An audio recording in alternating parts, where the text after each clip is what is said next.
Welcome to the Social Impact Journal, the podcast where we talk to change makers driving social impact around the world. I'm your host, Jack Farron, and this podcast is produced in collaboration with Rural Inclusion. There are over 1,000 favelas in Rio De Janeiro, and over the last 9 years, the number of favelas in Brazil has nearly doubled, with more than 16 million people calling these communities home across the country. Today, I am talking with Adam Newman, a social entrepreneur who left the United States in 2012 to leverage his experience in social business and entrepreneurship to support local communities in Brazil to thrive. He shares a fascinating overview of the unique challenges that favela communities face, but also the incredible people, businesses, and culture. We discuss two of his initiatives, Favela Experience and Favela Inc. Make sure to hit follow or subscribe and check out our social media channels on Instagram, LinkedIn, and Twitter at the Social Impact Journal. Let's meet Adam. Welcome everybody to episode 7 of the Social Impact Journal, and today I'm here with Adam Newman. We're recording here on the end of February, and I'm aware that the world famous Rio Carnival has just finished, and Adam is currently in Brazil. So how are things in Rio de Janeiro? Everything's good, Jack. It's a pleasure to be here. Of course, post-carnival time is like when the year officially begins in Brazil. You know, it's like we have a kind of a 3-month period there from the end to the beginning. So now, kind of stepping into the real calendar year post-carnival, post all the craziness. Great stuff. So we actually met for the audience. We met last year at the start of 2022 when I made a trip to Rio. And Adam showed me around the community that he was staying. But I know you're originally from the US, so I'd like to know how your career started and what was your first job and studies before moving to Brazil. Yeah, well, actually, I never really had a first job officially, let's say. Before I went to college, of course, I did the typical jobs that any youth might do, working at restaurants, waiting tables, things like that. But I studied entrepreneurship and international business at Arizona State University in the United States. And I didn't see myself going down the corporate business path. I wasn't really interested in kind of the traditional journey of working yourself up the corporate ladder to eventually prove that you deserve a high income salary and then retire and then finally live your life when you're 60 years old and overweight, can't enjoy anything. So I kind of skipped that step and I said, you know what, I want to create my own organization, my own initiative. And it was clear to me that I wanted to live outside of the United States. I had studied abroad in South America, in Argentina and Peru, and fell in love with South America. And when I got back to the US, it was clear to me that I didn't want to be there. So when I finished university, I bought a one-way ticket to Rio. Brazil, I'd never been here before, didn't speak the language, didn't know anybody, was broke as a joke and owing huge amounts of money to the American government for my university education. And when I got here, I immediately just kind of started trying to figure out, what kind of value could I offer as this, middle-class white American living in a developing country with a background in entrepreneurship and business. And slowly just started integrating and learning about the local culture and meeting people in the communities. And that's kind of what's set me off into creating, everything that I built since then, and Favela Experience, Favela Inc., the variety of different organizations that I've created since then. Okay, so you were studying in Argentina and Peru, which are Spanish-speaking countries. So why did you make the decision when moving to South America that Brazil would be the destination? Given that it's Portuguese, had you previously learned Spanish at university, or why Brazil? Well, I have a tendency in life, which is to always choose the extra hard path. So even when I was a kid, it was like playing video games. It's like, let's play on extra hard. So it would have been too easy to go to a Spanish-speaking country because I was already fluent in Spanish. I had gotten basically a minor in Spanish in university, and I wanted to go somewhere new. And beyond that, Brazil was calling me from a plane beyond logic, let's say, in a sense. It was things happened at university where I was, invited by a Brazilian teacher that sat by with me at lunch one day and said, "Hey, you should come and, audit my Portuguese class."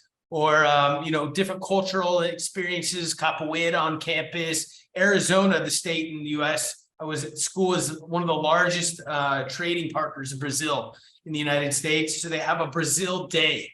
And it's a whole day where, hundreds of thousands of people come and dance samba and celebrate Brazilian culture. So a lot of these different type of things were happening. At the same time, Brazil had just surpassed the UK as the seventh largest economy in the world, and which it since then, regressed from. The World Cup was coming, the Summer Olympics were coming, the Pope was coming, all the major global events and opportunities were kind of driving towards Brazil. And I said, I think it brings together a unique combination of culture, environment, history, food that would be exciting to live and build a life in. And so, yeah, it was kind of a radical decision, but I just decided to come to Brazil and figure it out. Amazing. So this was 2012 or? Yeah, 2012. 2012.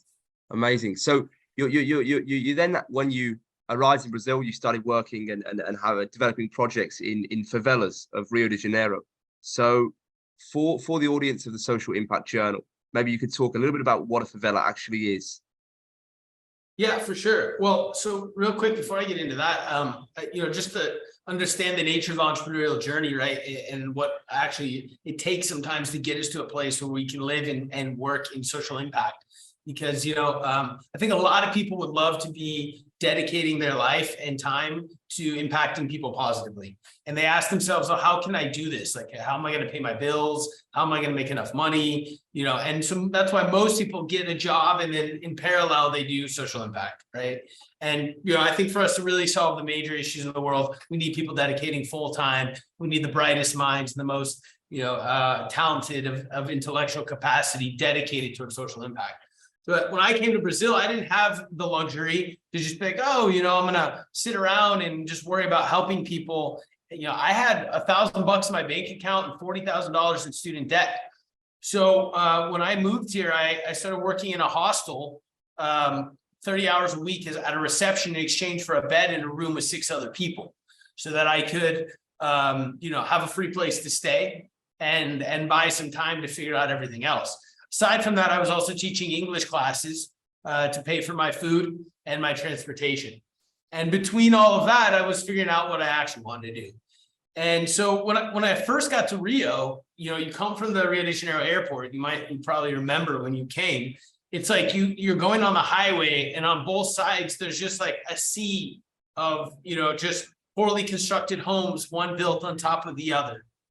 And it's kind of shocking, like, what is all of this, right? If you've never been to a developing country before and never seen, slum-like conditions, low income communities, you're like, what's going on here? Where's the beaches, the Christ statue, and the Sugarloaf Mountain, right? So I was, of course, trying to understand all that. And the Brazilians were telling me, look, Rio de Janeiro is not that crazy of a dangerous city like most people think. Before we come to Rio, everyone's like, be careful, you're going to Rio, you're going to get killed. It's the most dangerous city in the world. The people in Rio were like, look, that's not the case. But what you need to realize is that there's just one rule that all people in Rio follow, which is don't go to the favela. Stay out of the favela, everything will be fine. And I'm like, well, all I'm seeing is favelas here. How is this possible, right? And so being the rebel I am and always looking to when everybody's saying something is one way, I usually, go the opposite, because I've found that usually whatever's the mass belief is not the true belief. So I walked into the favelas myself, and a favela is essentially a low-income urban community that at some point in time illegally occupied unoccupied territory in order to create community infrastructure to survive. And most favela communities were developed either by ex-Afro-Brazilian slaves after the enslavement was eventually banished, and Brazil was one of the last countries in the world to officially eliminate slavery. And then eventually in a later period of time by northeastern Brazilian immigrants coming to the urban centers looking for opportunities for jobs that they had been falsely promised with nowhere to go. And so they moved and occupied these usually hillside areas in order to create a life. And so I always say, the favela is not the problem, the favela is the solution to socioeconomic inequality. It was created as a means of survival. But the word favela itself actually comes from the name of a plant that was growing on these hillside areas in northeastern Brazil, in a city called Salvador, when there was a war that was fought, and these warriors, after fighting the war, were abandoned instead of giving the treasures they were promised for fighting the war. And so they went into the hills to create their homes, and in this area grew this thorny yet beautiful flowering plant called favela. And when people asked them where do they live, they said, I live there where the favela is. And so that's kind of where the name originated from. And that today, since then, favelas have grown, doubled in the last 6 years in Brazil, and become this place that provides a possibility for survival for those that have been institutionally discriminated against for over the last 500 years. Thank you so much, Adam. And I find some of that so fascinating, especially the name of favela. So you talk about Salvador as another city in Brazil. So are favelas found in multiple cities across the country? Yeah, I mean, look, just in the city of Rio De Janeiro, you have over 1,000 favelas. Across Brazil, there's over 16 million people living in favela communities. So that you can, in pretty much every single city across Brazil and Latin America, for that matter, you will find favela communities. For that matter, around the world, right? I mean, a favela, in essence, is in English we use the word slum, which I'm not a major fan of because I think it implicates kind of a negative connotation for these communities. But all over the world, especially in urban areas where there's a huge discrepancy, right, of income.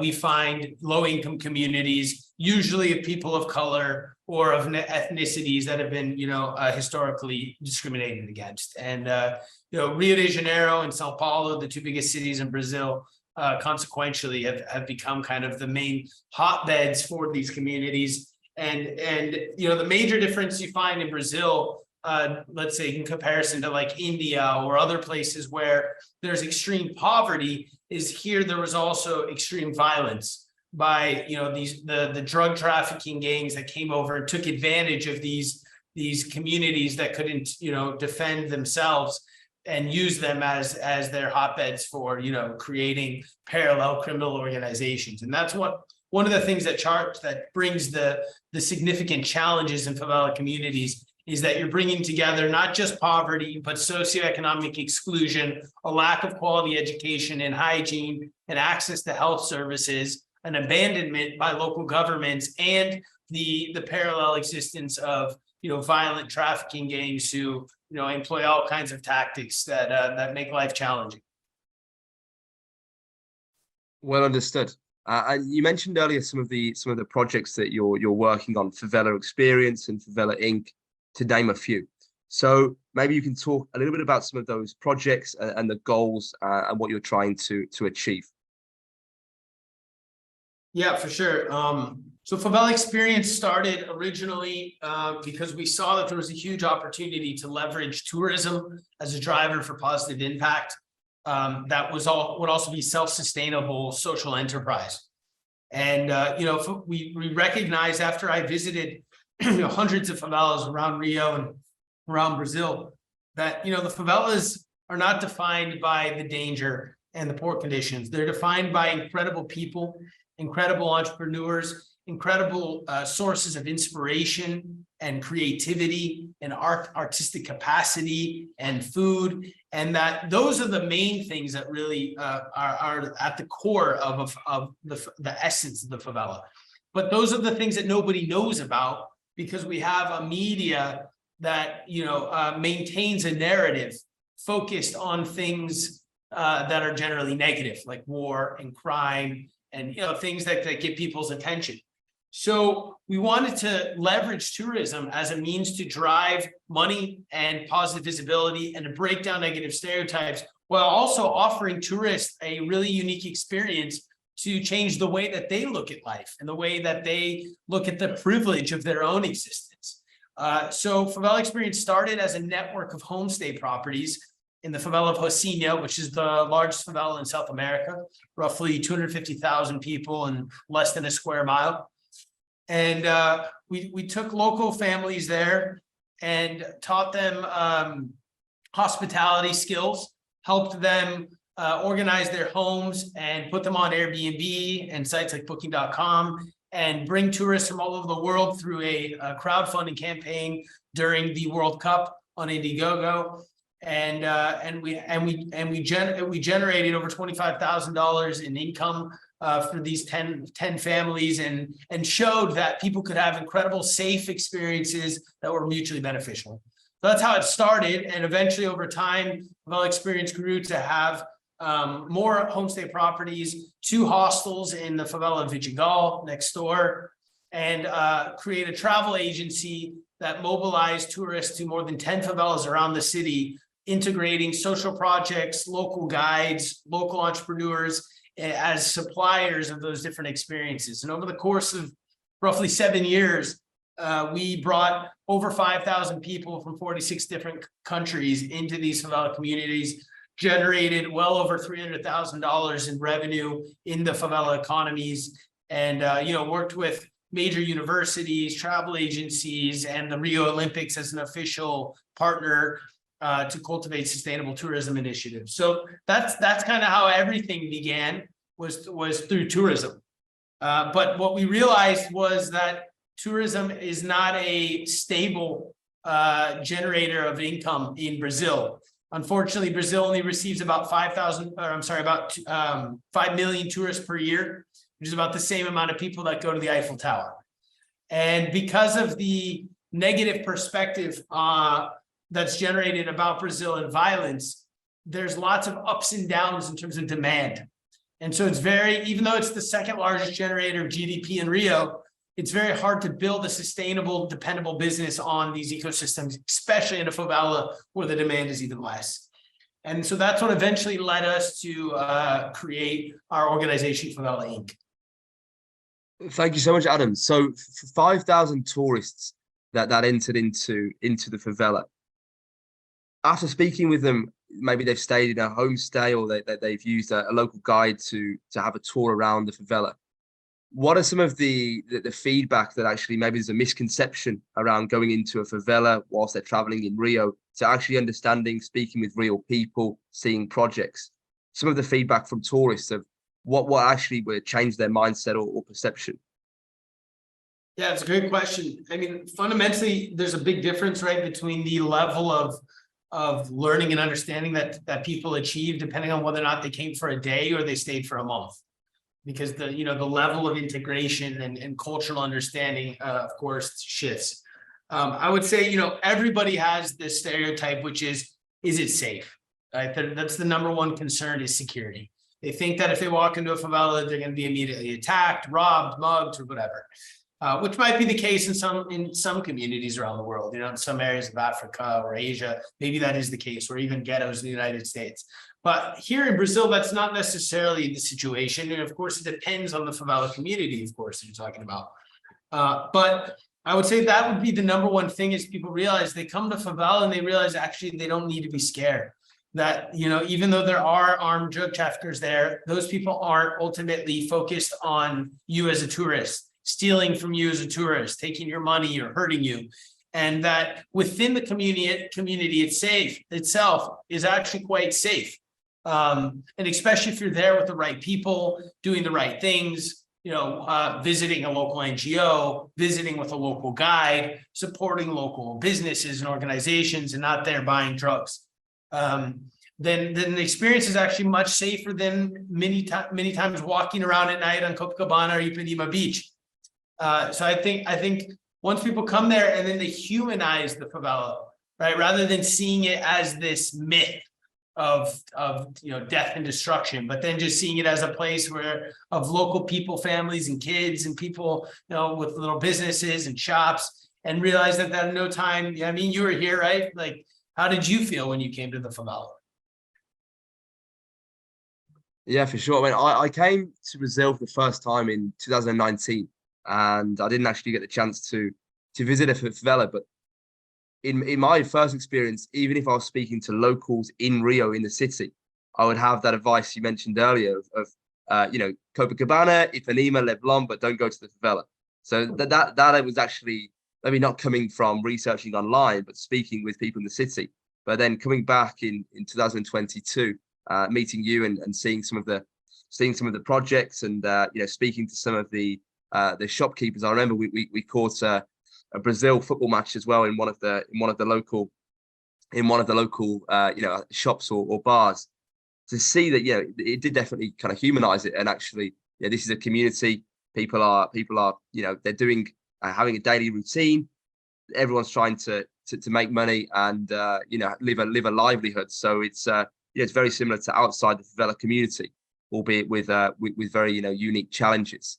So one of the reasons I set up this podcast is to share the stories of social entrepreneurs and some of the local challenges that they face. So we have large audience here from Africa that face unique challenges in running their own businesses. So for an local entrepreneur in the favela, number one, what type of work or business activities are usual in the favela, and how is Favela Inc. supporting them? Great. Yeah, so just to provide, I guess, a little bit of context, because I didn't speak really about Favela Inc. Up until now. But Favela Inc. is a nonprofit organization. We started about 3 years ago, and it is really focused on harnessing and supporting and cultivating the entrepreneurial spirit. And I think it's important when you talk about communities like favelas that you can see that entrepreneurship manifests itself in many different ways. So, an entrepreneurial mindset isn't just about business. It's also about the things that people have to do in order to survive, in order to take care of their families, in order to solve complex challenges with simple solutions and concrete actions based on the skill sets and tools that they have at their disposal. Right. So we see entrepreneurship very alive in especially the women, who many times are taking care of families by themselves and having to raise, a family after being abandoned by the father, or because the father has alcohol or drug addiction issues.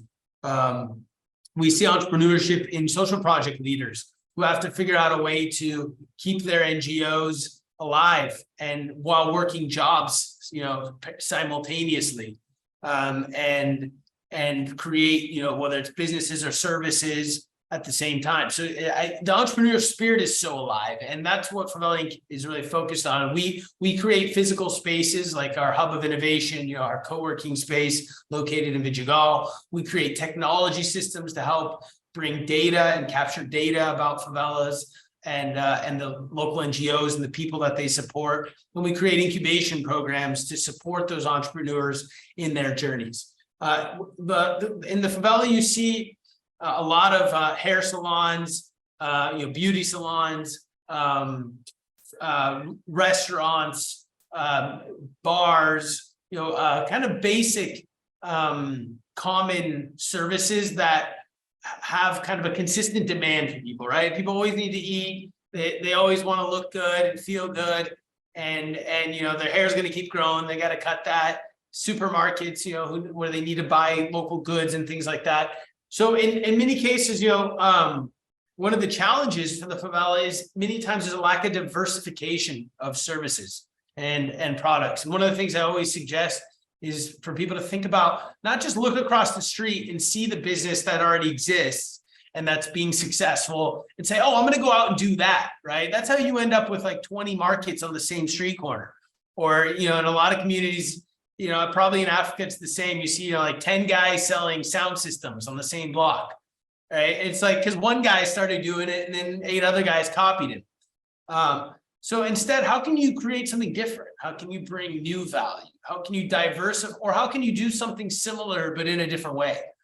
Or in some cases, how can you bring a social impact element, complement to whatever it is that you do in business by training local people to take over operations of whatever you're cultivating, and therefore opening up your entrepreneurial venture for different types of funding, like social impact funding and philanthropic funding, and nonprofit organizations can help support you in capacity building, skill building for people that maybe traditionally wouldn't be considered for that type of role because they don't have those skills already. And then leverage that skill set in order to improve your product or service and make it even more desirable as customers outside of communities and companies are, ever more valuing and choosing to work with people that have a social impact element to the businesses they create.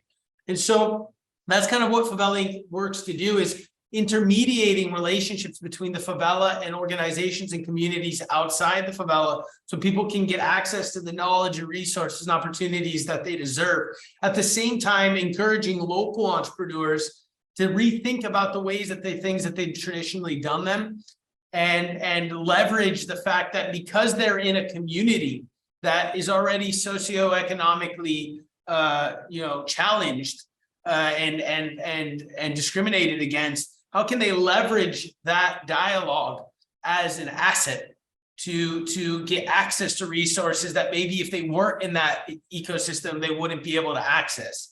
Because when you build an entrepreneurial venture in a low-income community, it already is a social impact business by nature, because you're creating economies, you're creating jobs, and you're generating opportunity for people in a place where historically they didn't have that.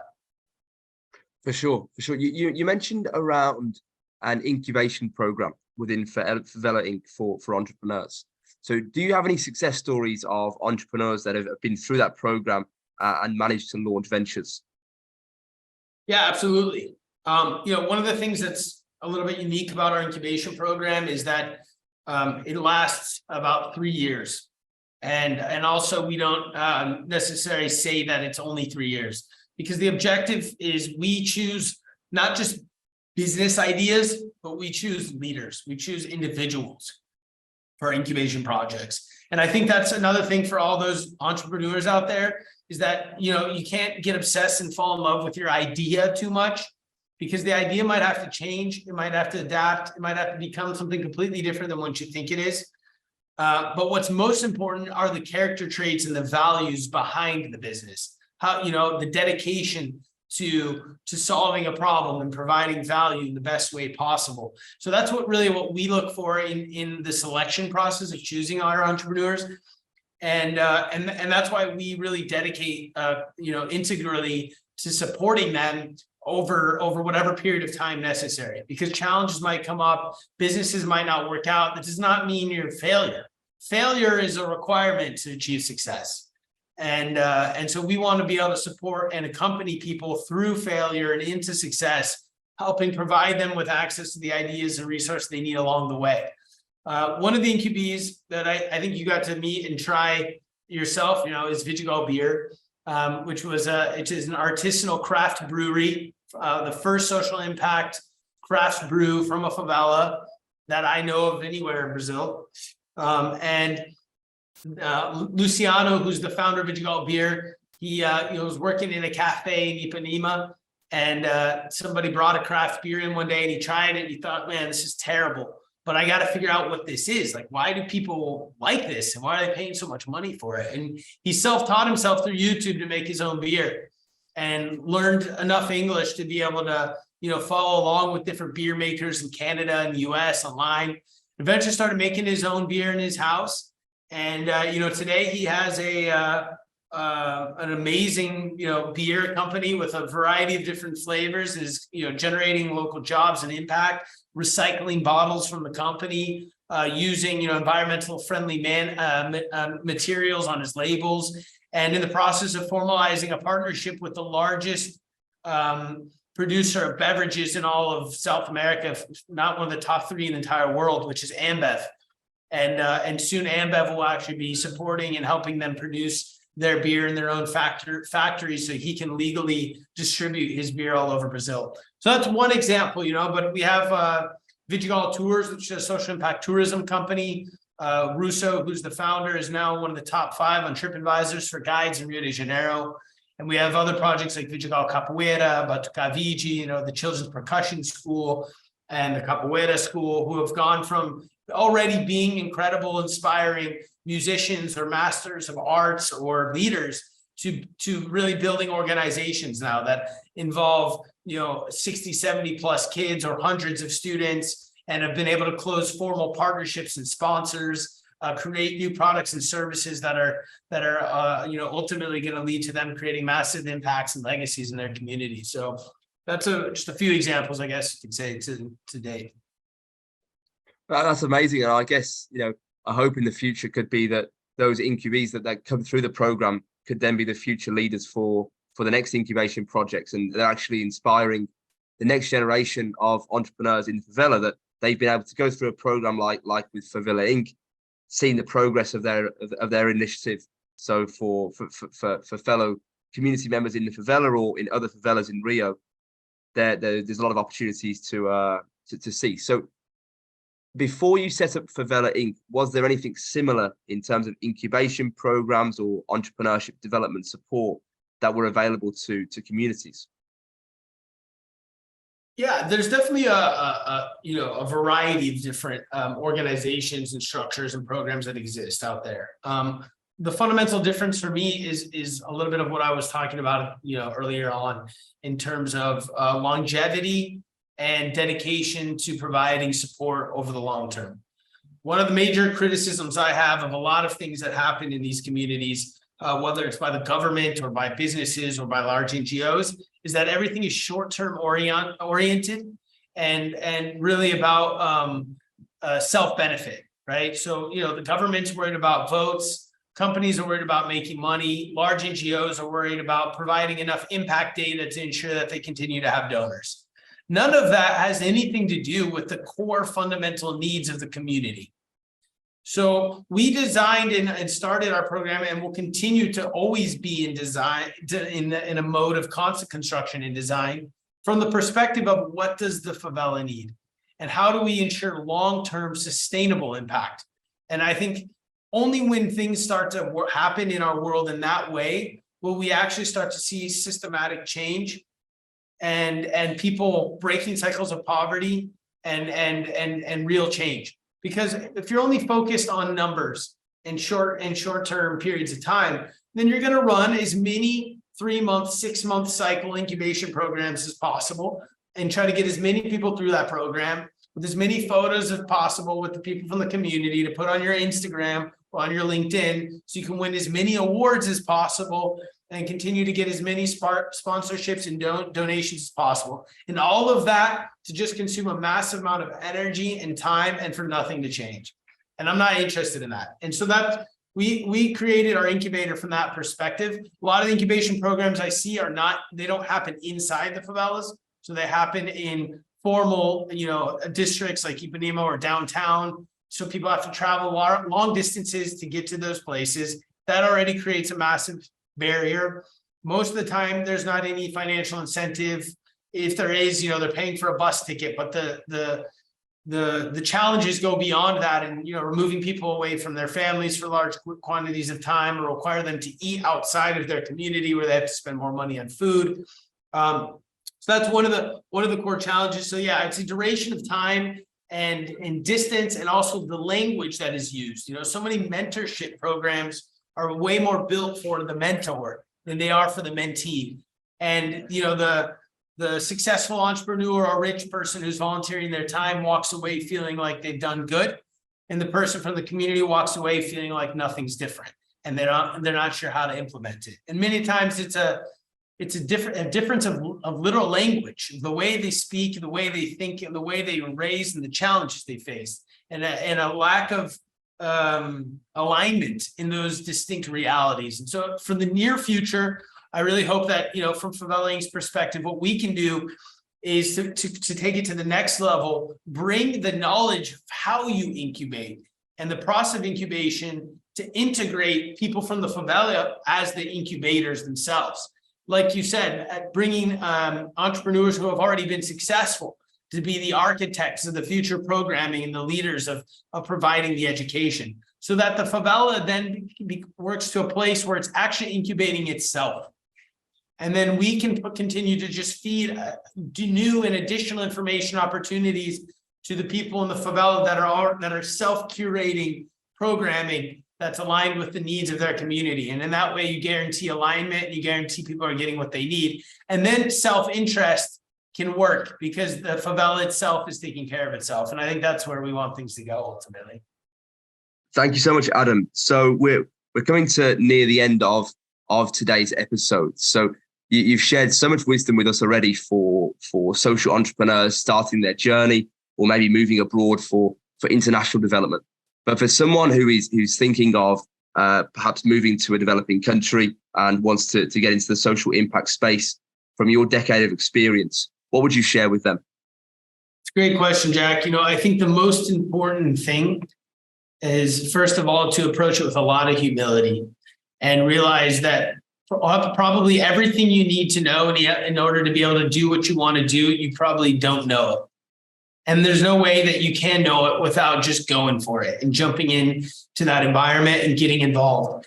And I think the most important ability that you need to have in order to eventually create some kind of social impact initiative is the ability to listen. And when anytime I go to a new place or a new country, that's the first thing that I try to do. In Brazil, I was required to do it because I didn't speak the language. And so I had to spend a lot of time listening because it's easier to listen than to talk.